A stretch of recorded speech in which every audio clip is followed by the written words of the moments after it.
Hello student, welcome to the Hintham Academy YouTube channel. So student, I hope you all are good at home. So please stay home, stay safe, right? Okay. तो कल के class में student हम लोगों ने discuss किया था that solubility of solid in liquid solution. आज एक नया टॉपिक है and that topic is also based on solubility of the solution, and the topic is named as solubility of gas in liquid solution. Okay तो solubility of solid in liquid solutions में हम लोगों ने तीन different factors को discuss किया था, जिसमें फर्स्ट फैक्टर्स था nature of solute and solvent. अच्छा, nature of solute and solvent के बेसिस पर केमिस्ट्री का एक फेमस प्रिंसिपल हम लोगों ने स्टडी किया था and that is called like dissolving like, जो कि नेचर की प्रॉपर्टीज होती है. ठीक है ना, जैसे कि हम कहते हैं ना कि जैसी हमारी हैबिट होती है वैसा ही फ्रेंड बनते हैं हमारे.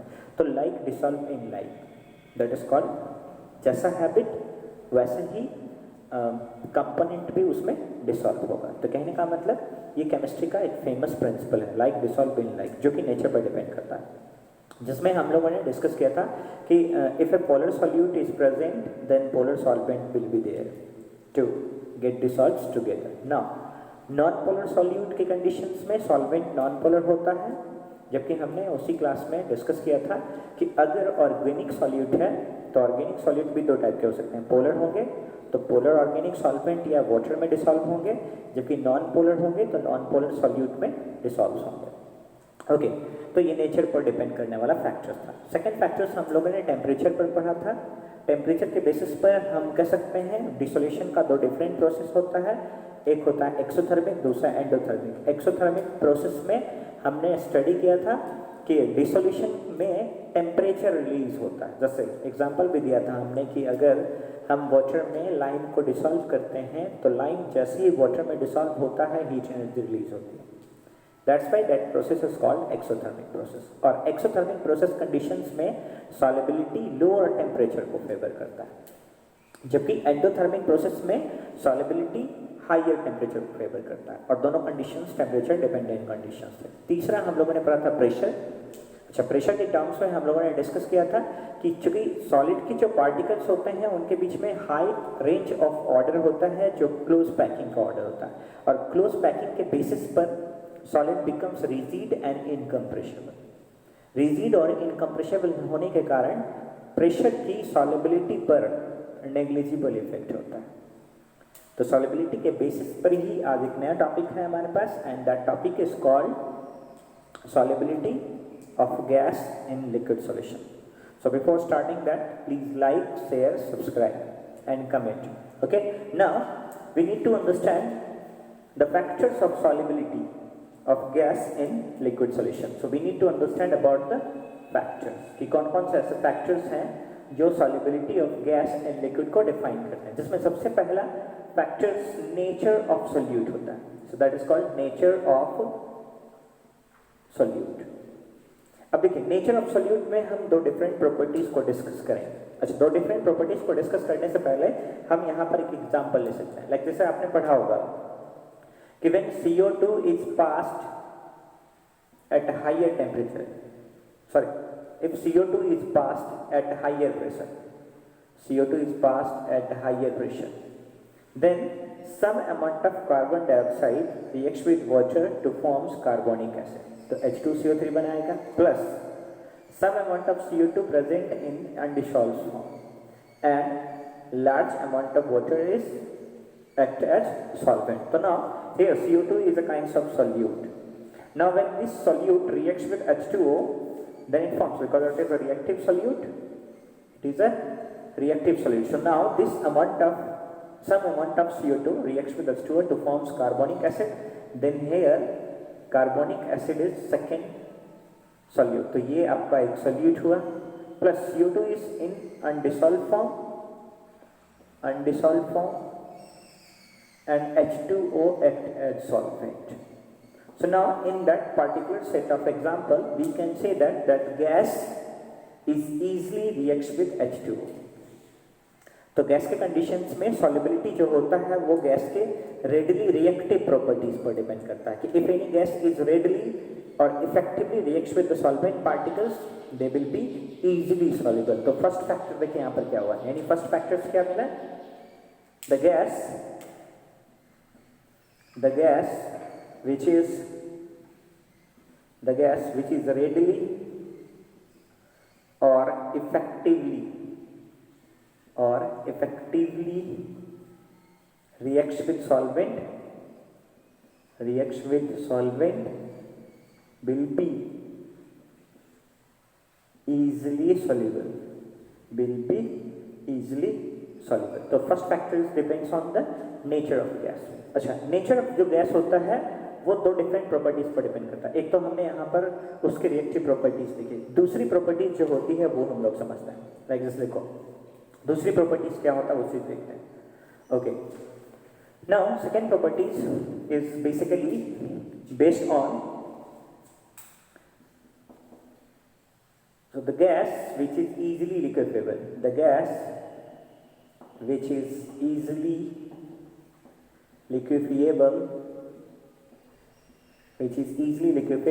is more soluble.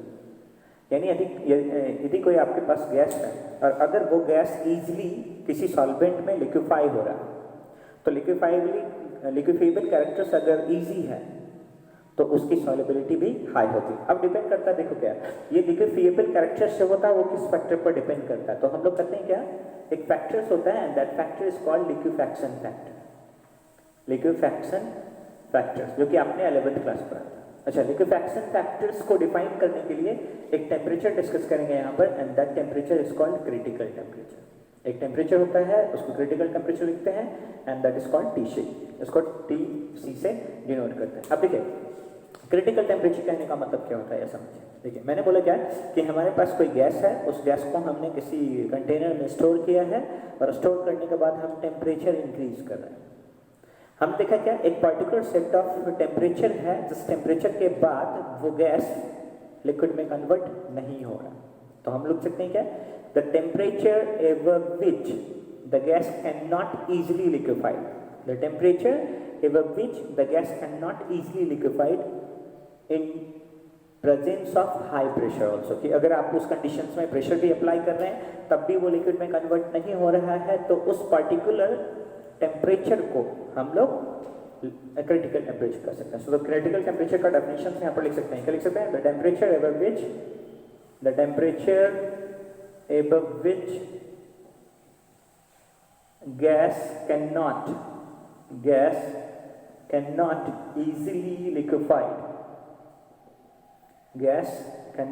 easily liquefied in apply higher pressure. तो वैसा गैस जिसका क्रिटिकल टेम्परेचर हाई होगी उसकी सॉल्युबिलिटी हाई होगी. तो यहां पर हम लिख सकते हैं क्या, the gas which has higher critical temperature is higher solubility. कोई कंफ्यूजन तो नहीं है ना. सो यहाँ से एक फैक्टर्स डिपेंड करता है हमारा कि solubility is directly proportional to critical temperature, कि जिस गैस का क्रिटिकल टेम्परेचर जितना ज़्यादा होगा उसकी सॉल्युबिलिटी उतना ही ज़्यादा होगा. क्लियर है, कोई कंफ्यूजन तो नहीं है यहाँ तक. Okay, so take a look on that. Will go for the second factors. Okay, now second factors जो हमारा डिपेंड करता है and that factors depends on temperature. So the temperature factor. अब देखते हैं हम लोग टेम्परेचर फैक्टर्स को समझते हैं कि टेम्परेचर फैक्टर्स कहने का मतलब क्या होता है. So second factors temperature. अब देखिए इस फैक्टर को समझने के लिए हम एक एग्जांपल लेते हैं. लाइक जैसे हमने बोला क्या कि हमारे पास आइस है. आइस का जो टेम्परेचर होता है वो होता है 0 डिग्री सेल्सियस. अच्छा, अगर इस कंडीशंस में हम टेम्परेचर इंक्रीज कर रहे हैं तो टेम्परेचर इंक्रीज करते ही ice becomes H2O and that is called water in the form of liquid. Now at a higher temperature that ice becomes liquid. Now when temperature increases then that water becomes that water convert in the forms of water vapor and that water vapor is the gaseous phase of H2O. यहाँ से हम लोग एक चीज समझ सकते हैं कि किसी भी फिजिकल स्टेट लोअर टेम्परेचर पर सॉलिड कंडीशंस में होता है, क्योंकि यहाँ पर आइस सॉलिड की कंडीशंस में है, H2O जो कि मॉडरेट टेम्परेचर पर है, लिक्विड कंडीशंस पर है, यहाँ वाटर वेपर हायर टेम्परेचर पर है, गैसियस स्टेट में। यानी कोई भी गैस बेसिकली अपने फंडामेंटल फिजिकल स्टेट की बात करें तो उस फंडामेंटल फिजिकल स्टेट में हायर टेम्परेचर पर हमेशा गैस के फॉर्मेट में होगा। अगर हायर टेम्परेचर पर गैस के फॉर्मेट में होगा और उस गैस को अगर हम किसी सॉल्वेंट में डिसॉल्व करते हैं तो डेफिनेटली वो अपना टेम्परेचर रिलीज करेगा। तो कहने का मतलब ऐसा समझिए कि हमारे पास क्या है, यहाँ पर वार्म CO2, मान लेते हैं यहाँ पर वार्म CO2 है। अच्छा, CO2 को हम H2O में डिसॉल्व करते हैं, then we can say that H2O या dissolve aqueous solution of, we can say that aqueous solution of CO2 plus heat energy।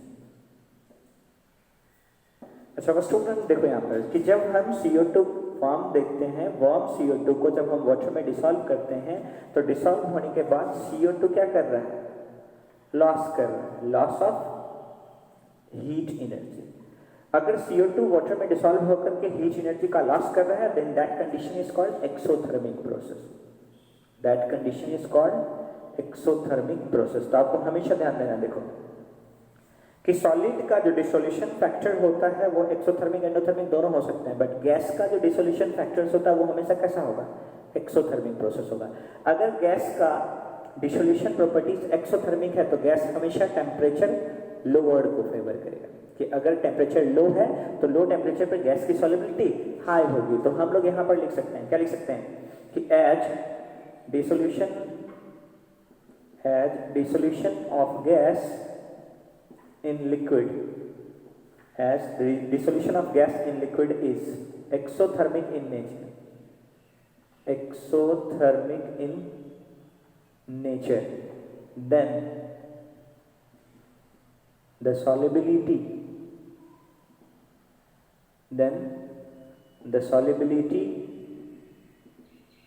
of gas favored at low temperature, favored at low temperature. So in that conditions we can say that solubility of gas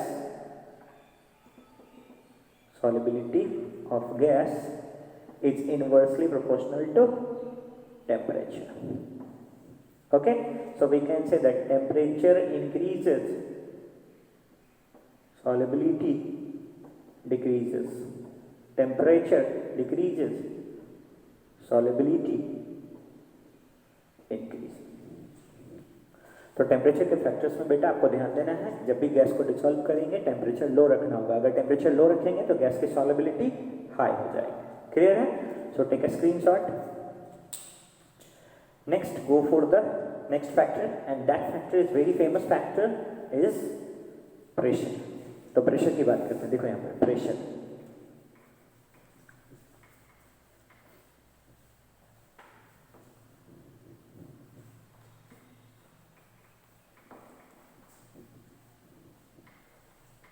Okay, so third factor is called pressure.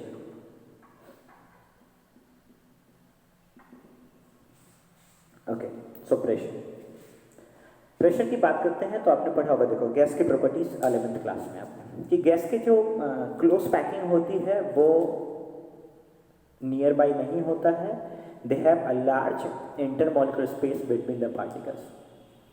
But kinetic theory के basis पर हम कह सकते हैं the single particle of gas is incompressible, but we are not talking about the single particle of gas, we are talking about the number of gases particle. तो अगर आपके पास सॉलिड के कंडीशंस में नंबर ऑफ गैसेस पार्टिकल्स बहुत ज़्यादा है तो एक गैस के अणु को दूसरे गैस के अणु पर क्या कर सकते हैं, कंप्रेस कर सकते हैं। अगर कंप्रेस होगा तो कंप्रेसिबल फैक्टर्स कैसा है, हाई है। तो हम लोग कह सकते हैं यहाँ पर क्या कि प्रेशर की कंडीशंस में डिफाइन करें तो क्या देख सकते हैं यहाँ पर, gas is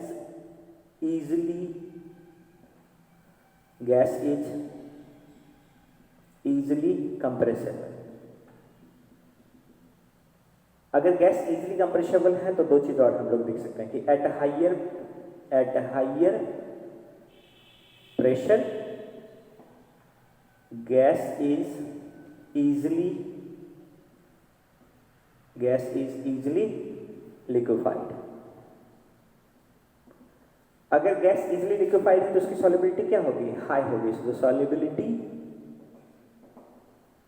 of gas is directly proportional to the pressure at low temperature। यहाँ पर टेम्परेचर आपको क्या रखना है? लो रखना है, क्योंकि लोअर टेम्परेचर पर गैस की सॉल्युबिलिटी हाई है। आपने पहले भी बताया था एक्सोथर्मिक प्रोसेस होता है, इसलिए सॉल्युबिलिटी ऑफ गैस अगर प्रेशर के टर्म्स में होगा तो आपको टेम्परेचर क्या रखना है? लो रखना है। अब देखो, अगर प्रेशर की बात करते हैं तो प्रेशर को डिफाइन करने के लिए हमारे पास दो डिफरेंट लॉ, एक हेनरी लॉ के नाम से पढ़ते हैं, दूसरा डाल्टन्स का एक गिवन फैक्टर्स है। अब उसी दो फैक्टर्स को डिफाइन करते हैं कि प्रेशर को डिफाइन करने वाला जो टर्म्स है, and that terms is called Henry law of solubility. तो यहाँ पर देखते हैं Henry law of solubility. Okay, so pressure ही है, प्रेशर में दो फैक्टर्स है आपका। तो प्रेशर का जो सबसे पहला लॉ है that is called Henry law. Okay, now Henry law क्या कहता है उस चीज को हम लोग डिस्कस करते हैं। लाइक जैसे हमने बोला क्या कि किसी पर्टिकुलर सेट ऑफ कंपोनेंट में एक कुछ अमाउंट ऑफ सॉल्वेंट है, लेट अस से दैट कि यहाँ पर सॉल्वेंट का वॉल्यूम जो है वो कांस्टेंट है या यूनिट वॉल्यूम है। कितना वॉल्यूम है? Unit volume. ओके, अच्छा, यूनिट वॉल्यूम के लिए हमने बोला क्या कि पहले इसका मास m1 ग्राम है और प्रेशर जो था वो P1 है। मतलब P1 प्रेशर पर गैस का जो अमाउंट सॉल्युबल हुआ वो हमने बोला कितना? m1 ग्राम है। अब उसी पर्टिकुलर सेट ऑफ कंडीशंस में हम प्रेशर इंक्रीज कर रहे हैं, we are going to increase the pressure. अच्छा, प्रेशर इंक्रीज कर रहे हैं, then due to change in pressure it goes from P1 to P2। अच्छा, P1 लेस प्रेशर है, P2 हाई प्रेशर। अच्छा, टेम्परेचर यहाँ पर क्या रखना है? लो रखना है। तो लोअर टेम्परेचर पर we are going to change the pressure of the solution. अच्छा, pressure of the solution change करते हैं तो हमने क्या देखा? Now at higher pressure the amount of solute the dissolve is m2 gram and the pressure is P280, right? Now we can say that here if pressure increases then the mass increases. So according to the mass factors we can say that Henry law, mass is directly proportional to the pressure. That means the amount of solute dissolved per unit volume of the solution is directly proportional to the pressure of solution. Clear है ना? या pressure of the gas, यहाँ पर आप भी बात कर सकते हैं, pressure of the gas बोल सकते हैं कि गैस कितना प्रेशर रिलीज कर रहा है, कितना प्रेशर लगा रहा है, उसी प्रेशर पर उसका अमाउंट क्या होगा? डिपेंड करेगा। अच्छा, according to that we can say that mass is equal to K into pressure of gas. Okay, K को अगर इधर भेजें तो हम लोग लिख सकते हैं यहाँ पर क्या है? That M into 1/K is equal to pressure of gas. So that is a kind of Henry formula. अच्छा, अब एक चीज और समझो बेटा, देखो यहाँ पर अगर हम लोग सॉल्वेंट के कंडीशंस में डिफाइन करें, सॉल्वेंट के कंडीशंस को डिफाइन करें एक बार, तो हम देखते हैं यहाँ पर एक फैक्टर्स आपको समझ में आ जाएगा। फिर लाइक जैसे हमने बोला क्या कि यहाँ पर m1 सॉल्यूट था और यहाँ पर W1 सॉल्वेंट, तो कुछ मास सॉल्यूट का होगा, कुछ मास सॉल्वेंट का होगा। अगर इसके मास को मोलर मास से डिवाइड करें तो नंबर ऑफ मोल्स मिलेगा, इसके मास को भी मोलर मास से डिवाइड करेंगे तब भी एक नंबर ऑफ मोल्स मिलेगा। और नंबर ऑफ मोल्स के हिसाब से देखें तो we can write here m1 by molar mass of solute plus, यहाँ पर लिख सकते हैं, यहाँ पर क्या हो सकता है? देखो यहाँ पर, अच्छा, it's equal to number of moles of solute, number of moles of solute. अच्छा, यहाँ पर लिखेंगे W1 by molar mass of solvent is equal to number of moles of solvent. तो ये number of moles of solute है, ये number of moles of solvent है. So according to that we can say that mole fraction of solute is equal to NS by NS plus N solvent. तो अगर Henry के law को हम mole fraction के terms में change करना चाहें तो मास के जगह पर हम क्या लिख सकते हैं? मोल फ्रैक्शन लिख सकते हैं। अगर मास के जगह पर मोल फ्रैक्शन लिख सकते हैं then we can say that Instead of mass, that mole fraction of gas into 1 by k is directly proportional to the pressure of gas. Clear है ना? जहाँ पर 1 by k is called Henry constant and that is called kh. अच्छा, kh के basis पर लिख सकते हैं तो क्या लिख सकते हैं? that xg into kh is equal to pressure of gas. क्या लिख सकते हैं हम लोग? Pressure of gas. Clear है ना? So take a look.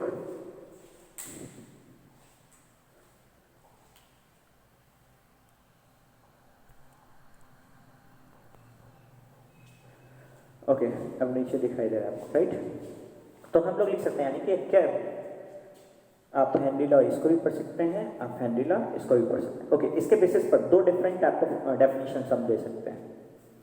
हालांकि एनसीईआरटी इस स्टेटमेंट को फॉलो करता है, कुछ रेफरेंस बुक इस फॉर्मेट को फॉलो करता है, क्योंकि फर्स्ट टाइम पार्शियल प्रेशर के टर्म्स में या मोल फ्रैक्शन के टर्म्स में जो सॉल्युबिलिटी को डिफाइन करने का टेक्निक दिया था वो डाल्टन्स ने दिया था। अच्छा, यहाँ पर अगर हेनरी लॉ की बात करें तो according to the Henry law what we can say that Henry law the solubility of gas per unit volume of solvent is directly proportional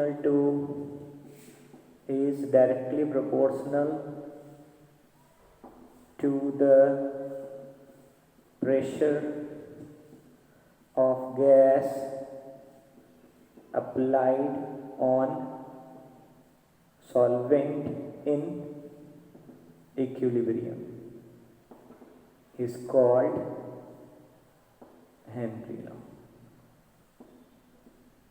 ठीक है, कोई कंफ्यूजन तो नहीं है ना? अच्छा, इसी फैक्टर्स को अगर एनसीईआरटी के टर्म्स में आप लिखना चाहें तो एनसीईआरटी ये कहता है, देखिए एनसीईआरटी क्या कहता है ये देखिए, आप लिख सकते हैं क्या कि the solubility of gas is directly proportional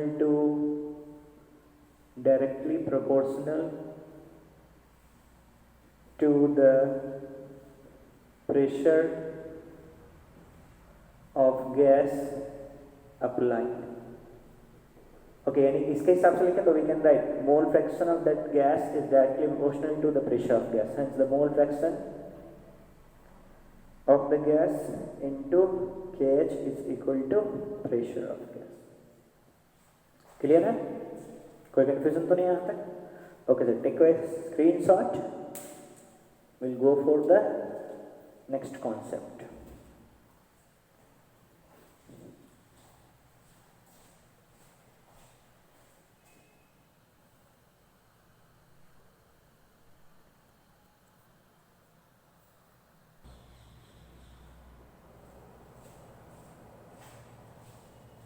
Okay, तो नेक्स्ट फैक्टर है आपका and that factor is called Dalton's factor, Dalton's law of pressure.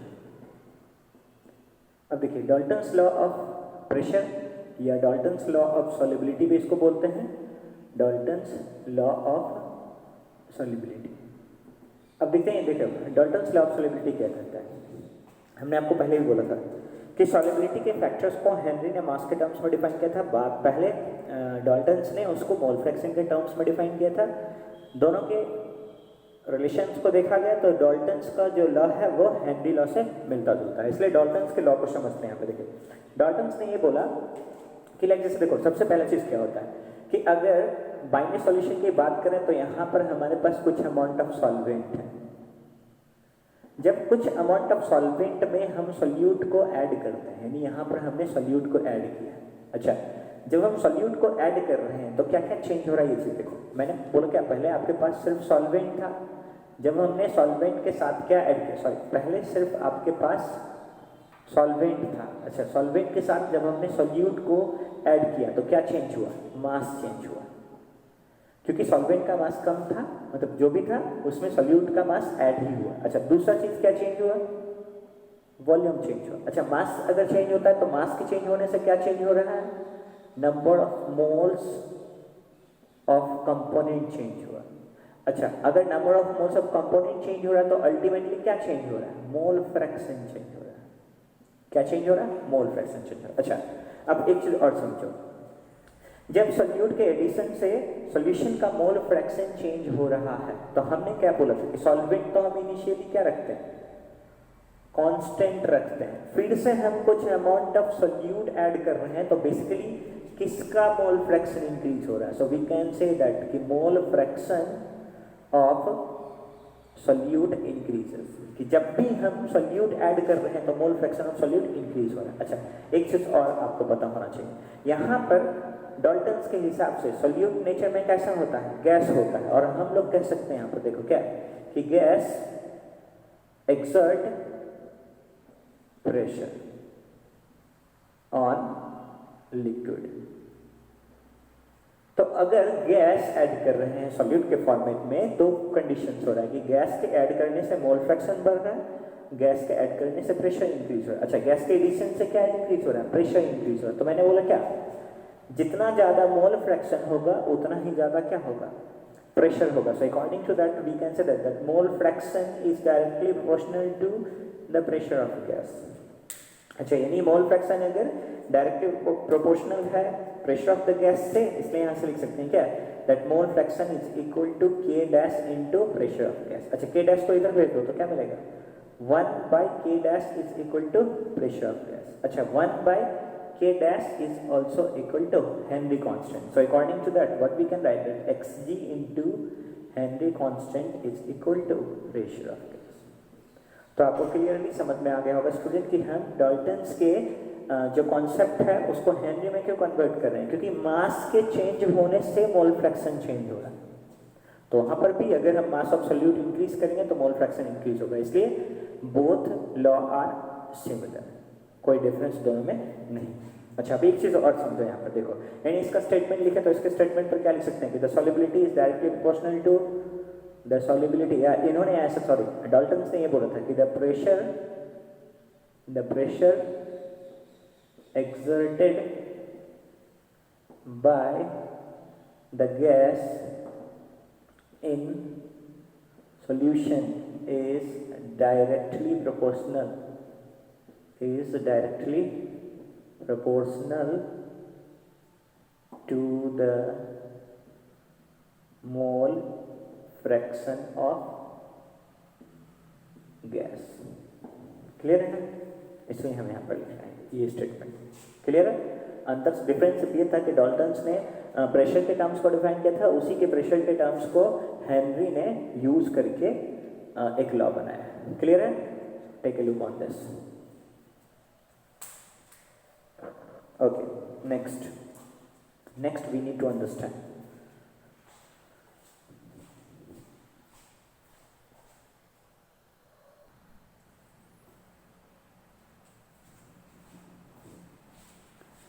Okay. So next topic graph. सो ग्राफ में देखिए यहाँ पर क्या होता है, हेनरी के कॉन्सेप्ट के बेसिस पर डिस्कस कर सकते हैं। तो हमने क्या बोला, according to the Henry law what we can say that solubility is directly proportional to the pressure of that gas, कि प्रेशर बढ़ाएंगे तो सॉल्युबिलिटी बढ़ेगा। अच्छा, इसके बेसिस पर हम लोगों ने लिखा भी था कि xg into K H is equal to pressure of gas. अच्छा, इस कंपोनेंट के बेसिस पर देखें तो के एच क्या है, that K H is equal to pressure of gas to the mole fraction of gas and that is always constant। अच्छा, अगर ये कांस्टेंट है तो दोनों के बीच में ग्राफ अगर प्लॉट करेंगे तो that will be straight graph, कि अगर ये आपके पास प्रेशर ऑफ गैस है और ये आपके पास मोल फ्रैक्शन ऑफ गैस है तो प्रेशर इंक्रीज करेंगे, मोल फ्रैक्शन इंक्रीज होगा, इसलिए इसका जो ग्राफ मिलेगा वो कैसा मिलेगा? स्ट्रेट लाइन का। So that straight line graph and that straight line represent KH, so that KH is equal to pressure of gas by mole fraction of gas. Clear है ना? कोई कंफ्यूजन तो नहीं है ना? तो ये जो स्लोप होता है वो हेनरी कांस्टेंट को डिफाइन करता है। क्लियर है? Okay, so next properties of Henry constant. Next properties of Henry constant. So next properties of Henry constant. अच्छा देखिए, अगर प्रॉपर्टीज ऑफ हेनरी कांस्टेंट की बात करते हैं तो सबसे पहला प्रॉपर्टीज जो है हम लोगों ने क्या देखा यहाँ पर, देखो हम लोग कह सकते हैं क्या यहाँ से, that xg into sorry, according to that solubility is directly proportional to the pressure of gas, hence Xg into Kh is equal to pressure of gas. So we can say that from here that Xg is equal to pressure of gas by Kh. So now what is the relation between solubility of gas with Henry constant? So from there, if pressure kept constant, then Xg is inversely proportional to Kh. यानी इस conditions में बेटा आपको ध्यान देना है कि अगर आप प्रेशर को कांस्टेंट बना लेते हैं तो हेनरी कांस्टेंट बढ़ाएंगे सॉल्युबिलिटी घटेगा, हेनरी कांस्टेंट घटाएंगे तो सॉल्युबिलिटी बढ़ेगा. तो फर्स्ट फैक्टर जो है आपको क्या मिला कि solubility of gas in liquid is inversely proportional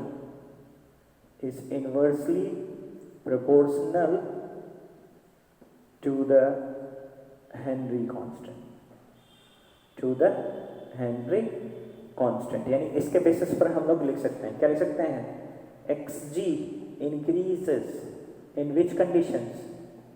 When Kh decreases. Okay, we can write Xg decreases in that conditions when Kh increases. So first factors we need to understand that the solubility of gas is inversely proportional to the Henry constant. Okay, next, second properties.